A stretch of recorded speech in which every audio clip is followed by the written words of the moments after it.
Bonjour à tous. Alors je vous fais une petite vidéo pour l'exercice numéro 23 parce que ça va être plus simple. Alors dans un premier temps, en fait, j'ai décidé de démontrer la propriété numéro 3 du cours qui va être utile et qui énonce le résultat suivant. Si vous prenez trois nombres entiers relatifs A, B et C, si A divise C et que B divise également C, et si A et B sont premiers entre eux, alors le produit A fois B divise C. Donc, par exemple, si vous avez un nombre qui est divisible par 3 et par 7, en réalité, il sera divisible par 3 fois 7, 21. On comprend assez bien pourquoi c'est vrai. C'est assez intuitif, en fait. Par contre, l'hypothèse A et B sont premiers entre eux, elle est absolument indispensable, parce que si vous l'enlevez, ça ne va pas marcher. Voici un contre-exemple. 3 divise 12 et 6 divise 12. Et 3 et 6 ne sont pas premiers entre eux. Et ici, 3 fois 6, ça fait 18, et 18 ne divise pas 12. Donc l'hypothèse premier entre eux, elle est absolument indispensable pour que ce résultat soit vrai. Alors, on va le prouver, ce résultat, vous allez voir, c'est pas très compliqué. Donc la première chose, c'est qu'on va commencer à traduire les hypothèses. Donc là, ici, A divise C. Ça s'écrit A fois quelque chose égale C, ce quelque chose, je l'ai appelé K. Alors, je n'ai pas détaillé, hein, mais ici, K est un entier relatif. B divise C, ça peut se traduire B fois K' égale C, c'est pas le même cas.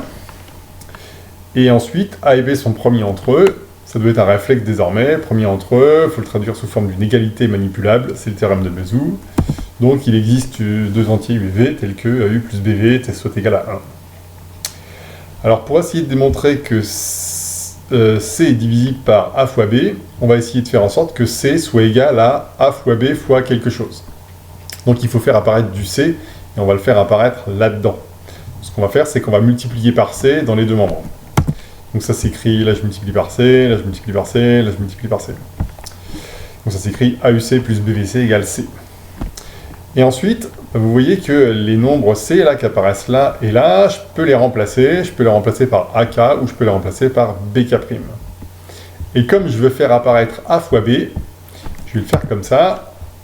Là, j'ai déjà du A, donc le C, je vais le remplacer par BK', donc je vais faire apparaître du A fois B là-dedans, et réciproquement, et dans l'autre le cas, là, le C, si je le remplace par AK, je vais avoir B fois A fois quelque chose. Donc, si je fais cette manipulation, ça me donne ça. Et là, on constate que dans chacun des deux termes, vous avez du A fois B qui apparaît. Ils apparaissent là, A en rouge, B en bleu. Et ça veut dire que je peux factoriser par A fois B. Et ça s'écrit comme ça. Et donc on a bien C qui est égal à AB fois un entier, puisque U, K', V et K sont des entiers. Ce qui signifie que A fois B divise bien le nombre C. Alors vous voyez que dans la démonstration, le fait que A et B sont premiers entre eux, c'est indispensable pour pouvoir avancer, parce que ça nous a permis d'écrire cette égalité. S'ils ne sont pas premiers entre eux, vous allez avoir du mal à écrire une égalité comme ça, et donc à faire apparaître C égale quelque chose. C'est pour ça que ça ne marche pas, en fait. Voilà, donc la propriété est démontrée, on va pouvoir passer au problème qui nous est proposé. Donc on cherche tous les entiers relatifs, n, tels que n soit A simultanément congru à 2 modulo 3, et congru à 1 modulo 5. Alors dans un premier temps, on vous disait, mais est-ce que vous êtes capable d'en trouver ? Alors moi, dans ces moments-là, je prends un tableur et je regarde. Alors ici, dans la première colonne, la colonne A, j'ai écrit tous les entiers relatifs qui sont compris entre, j'ai plus, 1 et 84. Voilà. Puis dans la deuxième colonne, je suis allé chercher les restes modulo 3. Donc l'instruction, si vous ne la connaissez pas, c'est égal mode. Donc le nombre ici, c'était 8, donc c'est celui qui est dans la cellule A8, point virgule 3, ça me donne le reste. Et ici, mode point virgule 5, ça me donne le reste modulo 5. Donc 8 par exemple est congru à 2 modulo 3 et à 3 modulo 5. Et on se demandait quand est-ce qu'on avait 2 modulo 3 et 1 modulo 5. Donc le premier qu'on rencontre parmi les positifs, parce que je ne suis pas allé chercher les négatifs, c'est le nombre 11. Puis le suivant c'est 26. Puis c'est 41. Puis c'est 56. Puis 71, etc. Et on se rend compte qu'à chaque fois, il y a un écart de 15 entre les deux. 56 plus 15, ça fait 71. Là, c'est pareil. 41 plus 15, 56. etc. Donc à chaque fois, on ajoute 11. On ajoute 15, pardon. Et on part de 11 et on ajoute 15. Donc voilà, on en a trouvé 5, on pourra en trouver une infinité. On voit bien qu'il y a une certaine forme de régularité. L'objectif, du coup, c'est de démontrer que les solutions, ce sont tous les nombres qui sont congrus à 11 modulo 15. Tous ceux qui sont de la forme 11 plus 15K. Alors, c'est parti. Alors, voilà ce qu'on sait. Donc, on cherche n tel qu'il soit congru à 2 modulo 3 et à 1 modulo 5. Et on en a trouvé un. Alors, le plus dur, en fait, c'est d'en trouver un, parce qu'une fois qu'on a trouvé un, vous allez voir, la méthode sera toujours la même. 11 est lui aussi congru à 2 modulo 3, et 11 est congru à 1 modulo 5. Alors, ce qu'on peut faire, c'est qu'on peut soustraire membre à membre. C'est-à-dire que je peux dire que n-11 est congru à 2 moins 2 modulo 3. Ce qui s'écrit à n-11 est congru à 0 modulo 3. Et de l'autre côté, je peux le faire aussi, du coup, j'ai n-11 qui est congru à 0 modulo 5. Mais être congru à 0, ça signifie que c'est divisible, en fait. Donc on pourrait le traduire comme ça. 3 divise n-11, et 5 divise n-11 également. Et alors là, on est tout proche de pouvoir appliquer la propriété numéro 3, parce que ce qu'on vient de démontrer, nous, c'est que 3 divise n-11, 5 divise n-11, et les nombres 3 et 5, ils sont premiers entre eux.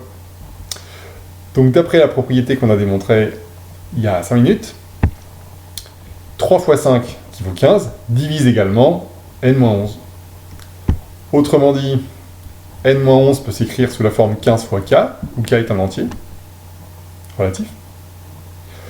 Et n-11 égale 15k, ça s'écrit également n égale 11 plus 15k. Mais là, il faut bien faire attention parce que l'exercice n'est pas terminé. Vous comprenez bien que les nombres qui sont ici, ce sont des suspects.